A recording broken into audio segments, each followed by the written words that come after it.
हाँ तो बच्चों, हम लोग इसके पहले वाले वीडियो में थेल्स प्रमेय को समझे थे। आज हम लोग थेल्स प्रमेय का विलोम को समझेंगे। इसमें क्वेश्चन किस प्रकार रहेगा, देखो।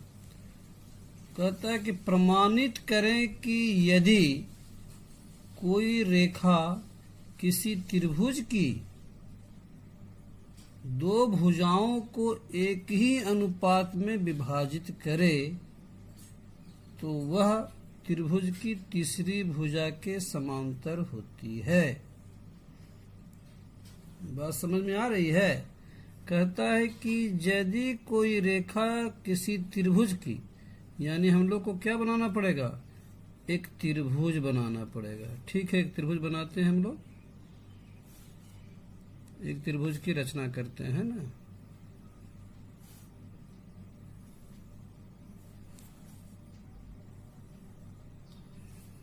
जब त्रिभुज की रचना किए तो इसका नाम भी देना पड़ेगा। हम लोग नाम देते हैं ए बी सी। ठीक।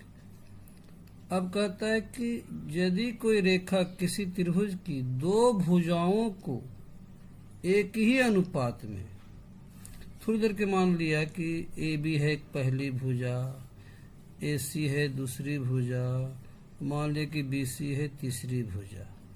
ठीक है, तो त्रिभुज की दो भुजाओं को, मान लिया कि ए बी और ए सी को, ए बी और ए सी को, तो ए बी और ए सी को एक ही अनुपात में विभाजित करे। मान लिया कि एक रेखा है, ये देखिए, दो भुजाओं को एक ही अनुपात में विभाजित कर रहा है, किसमें, डीई। ठीक है, डीई रेखा जो है ए बी और ए सी को एक ही अनुपात में विभाजित कर रही है, यानी कि ए डी बटे डी बी बराबर ए ई बटे ई सी है। तो वह मतलब डीई त्रिभुज की तीसरी भुजा कौन बच जाती है, बीसी। तो बीसी के समांतर होगी। ये रेखा डीई रेखा जो है बीसी के समांतर हो जाएगी। इस बात को साबित करना है। बात समझ में आ रही है? हम लोग थेल्स प्रमेय में क्या समझे थे? हम लोग थेल्स प्रमेय में क्या था कि यदि डीई बीसी के समांतर हो, ध्यान रखें बच्चों, इसको बड़ी थोड़ा बारीकी से समझना होगा। हम लोग थेल्स प्रमेय में समझे थे, इसको हम थोड़ा सा विस्तार कर देते हैं। हम लोग थेल्स प्रमेय में समझे थे कि यदि डीई समांतर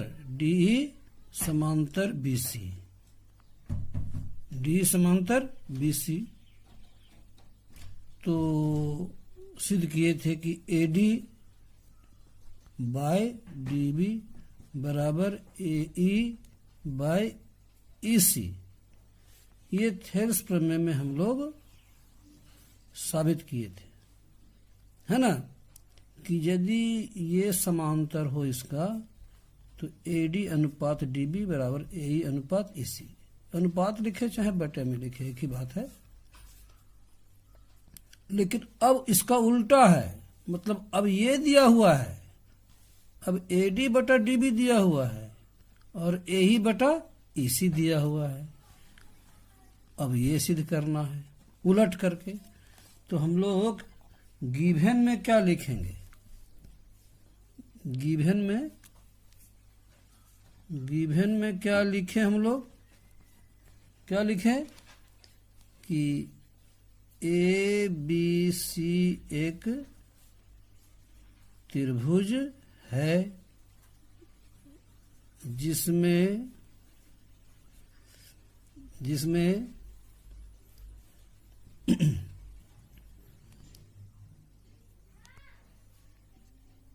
डीई रेखा AB एवं AC को, AB एवं AC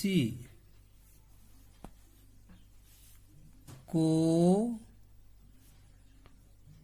इस प्रकार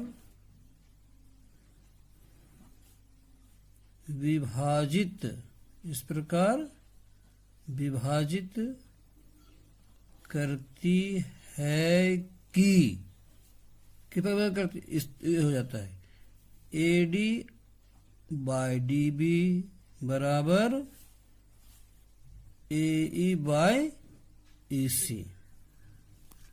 ठीक है, त्रिभुज ABC है, एक त्रिभुज है जिसमें हम लोग क्या देख रहे हैं कि DE रेखा जो है AB और AC को इस प्रकार विभाजित करते हैं कि AD बाय DB बराबर AE बाय EC। तो हम लोग को साबित क्या करना है, टू प्रूव मतलब हम लोग को प्रमाणित करना है। प्रमाणित क्या करना है कि ये DE रेखा जो है समांतर हो जाएगी BC के। ठीक है, ये हम लोग को साबित करना है।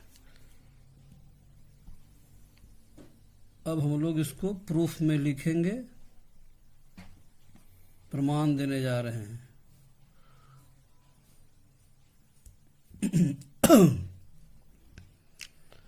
तो ये थोड़ा दूसरे ढंग का प्रमेय है। हम लोग थोड़ा सा उल्टा मान के चलेंगे। हम लोग थोड़ी देर के लिए मान लेते हैं, अगर संभव है तो मान लेते हैं कि DE नहीं बल्कि DF, DE नहीं बल्कि DF समांतर है BC के। इसका उल्टा मान के चलते हैं थोड़ी देर के लिए। तो यहां लिखेंगे संभव हो तो थोड़ी देर के लिए माना कि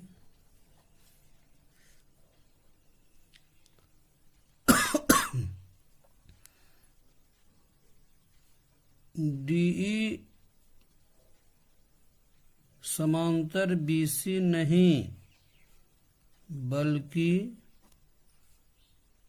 DF समांतर BC है। ठीक है, DE समांतर नहीं है तो खैर सिद्ध करना है हमको। हम मान लिए कि DF समांतर BC। भैया बोला बोलिए।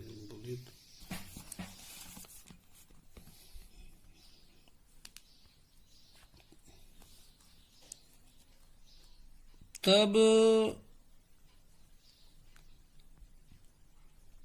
थेल्स प्रमेय से क्या होगा, जब DF समांतर है BC के। यहां थेल्स प्रमेय में हम लोग सीखे थे कि DE समांतर है BC के, इसलिए AD बटा DB AE बटा EC हुआ ना। तो उसी प्रकार अगर DF समांतर है BC के तो थेल्स प्रमेय से क्या होगा,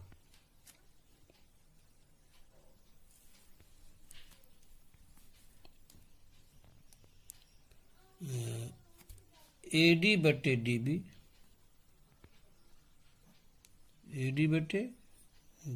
बराबर AF बटे FC होगा,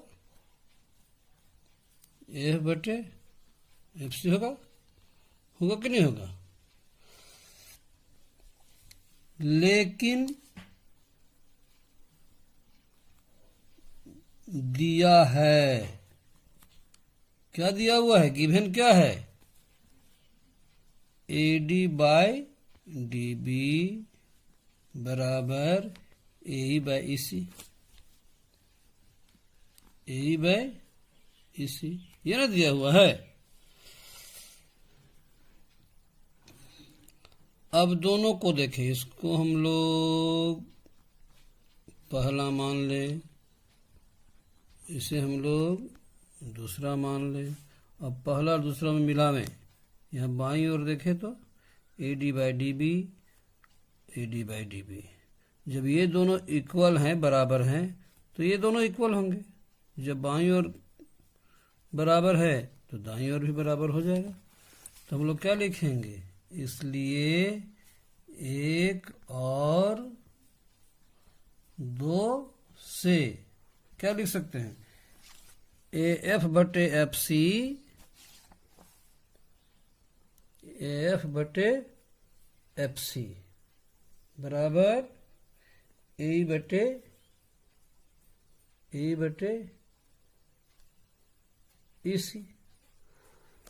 है कि नहीं। तो पहला और दूसरा से हम लोग को इस प्रकार प्राप्त हुआ, AF/FC बराबर AE/EC। अब दोनों ओर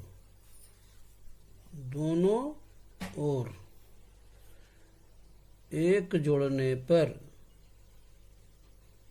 ये थोड़ा सा मैथमेटिकल ट्रिक है, देखिए जोड़ने पर क्या होता है। सो AF/FC +1 AE/EC +1, दोनों ओर हम लोग 1 जोड़ देते हैं। तब क्या प्राप्त होता है, /1 मान लेंगे। FC और 1 का LCM क्या होगा, FC से भिन्न का जोड़ते हैं। FC को डिवाइड करेंगे FC से तो 1 को गुना करेंगे AF से तो क्या होगा, AF, बीच में प्लस, FC को डिवाइड करेंगे 1 से तो FC ही होगा, उसको 1 से मल्टीप्लाई करेंगे तो FC। इसी प्रकार यहाँ पर EC क्या होगा, इसी तरह AE/EC होगा ना। अब देखें, चित्र में देखें, अब इतना आ गया, एक जोड़ने पर इस तरह का आया। अब देखें AF+FC से क्या मिलेगा, AF+FC से AC मिलेगा नहीं मिलेगा। AF जोड़ FC से क्या मिलेगा हम लोग को, AC, क्या मिलेगा, AC/FC। इसी प्रकार AE+EC से क्या मिलेगा, AE+EC से क्या मिलेगा, AC/EC। अब ऊपर कट सकता है AC है ना, कट जाएगा, इसलिए क्या बच गया, FC/EC। अब चित्र को देखा जाए, क्या FC/EC होगा।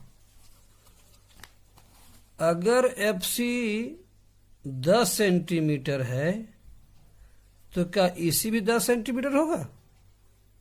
ये दूरी थोड़ी बढ़ी है ना, ये तो कॉमन सेंस की बात है कि अगर FC 10 सेंटीमीटर है तो EC जरूर 8 होगा। बराबर तो नहीं है, लेकिन हमारा यहाँ बराबर आ गया है। कब आया, जब DF को हम समांतर BC मान लिए तब आया, मतलब हमारी मान्यता के विपरीत आ रहा है ना। तो हम लोग क्या लिखेंगे, FC बराबर AC, जो संभव नहीं है, यह तभी संभव है जब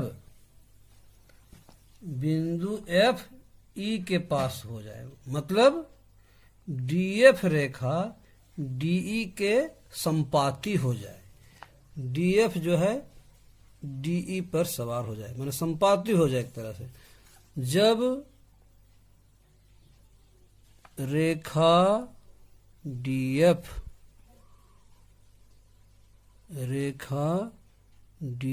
के संपाती हो जाए, है ना। इसलिए DF समांतर BC मानना गलत है, मानना गलत है ना। अतः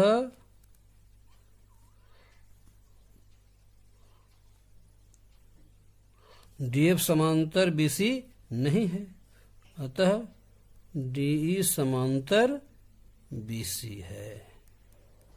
इस तरह हमारा ये प्रूव्ड हो जाता है ना। इस बच्चे इसको एक दो बार लिख करके मेहनत करें, ठीक हो जाएगा, है ना। इम्पोर्टेंट है ये, कभी न कभी बोर्ड परीक्षा में या टेस्ट परीक्षा में अवश्य पूछा जाएगा, इसको ध्यान रखें। ठीक।